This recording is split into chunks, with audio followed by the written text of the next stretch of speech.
transformé pour un but divin. Le parcours de Paul. Texte de référence, Acte 9, 1-2. Introduction. Frères et sœurs bien-aimés, que la paix de Christ soit avec vous.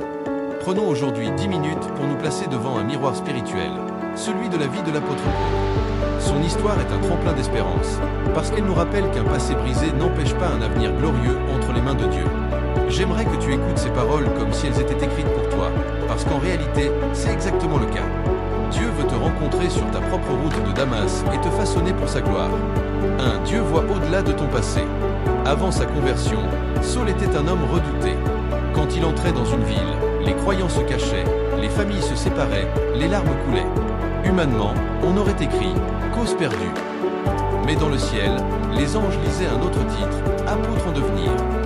Souviens-toi, ta honte n'est pas trop grande pour que la main de Dieu ne puisse la couvrir. Là où les gens ne voient qu'un dossier fiché, le Seigneur voit une page blanche prête à être écrite de sa propre encre. 2. La rencontre avec Jésus change tout. Imagine le tambour battant des sabots sur la route de Damas. Saul marche dans l'assurance de son autorité religieuse.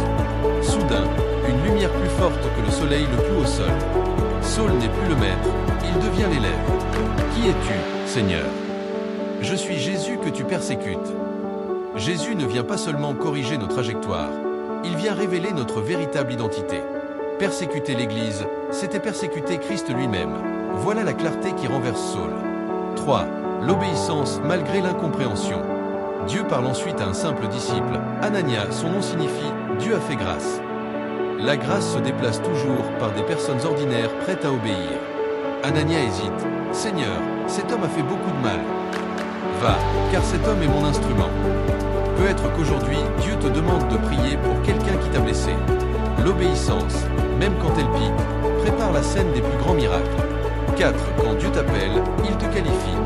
Après la prière d'Anania, des écailles tombent des yeux de Saul. Il se lève, est baptisé, et commence aussitôt à proclamer que Jésus est le Fils de Dieu. Les croyants restent méfiants, les religieux veulent le tuer, mais la parole de Jésus scelle son avenir. Je t'enverrai au loin vers les nations. Dieu ne cherche pas des CV parfaits, il cherche des cœurs disponibles. S'il t'a choisi, il t'équipera. 5. Une vie de persévérance et de feu. Paul parcourra plus de 45 000 km, plantera des centaines d'assemblées, écrira 13 épîtres. Mais derrière ces exploits se cachent des cicatrices, fouetté, lapidé, emprisonné, naufragé. Pourtant il écrit « Je considère que les souffrances du temps présent ne sont pas dignes d'être comparées à la gloire à venir. » Sa persévérance est le fruit d'une révélation. Christ vaut plus que tout. 6. Le message central, la grâce surabondante. Paul le répète, « Par la grâce de Dieu, je suis ce que je suis. » La grâce n'est pas une chaise longue, c'est une turbine qui propulse l'action. Quand tu réalises que ta dette est effacée, tu te lèves pour aimer, servir, évangéliser. Tu travailles, non pour acheter l'amour de Dieu, mais parce que tu l'as déjà reçu. 7. Quel est ton Damas ? Ton chemin de Damas peut être un échec, une maladie, la solitude. Parfois Dieu permet un éblouissement soudain pour que nous ouvrions les yeux sur notre vraie condition. Là, au milieu de ta poussière, Jésus se révèle. Je t'ai choisi, lève-toi. Tu n'es pas le fruit du hasard, tu es une flèche dans l'arc de Dieu. Appel pratique. Cette semaine, pose 3 actions et écris une prière demandant à Dieu sa vision pour ta vie. Et réconcilie-toi avec quelqu'un que tu évites. Partage ton témoignage à au moins une personne, même par message vocal. Conclusion. Il n'y a pas de cœur trop dur pour la compassion du Christ, ni de vie trop brisée pour sa reconstruction. Laisse-toi atteindre, transformer et envoyer. Prière finale. Seigneur Jésus, merci pour l'exemple de Paul.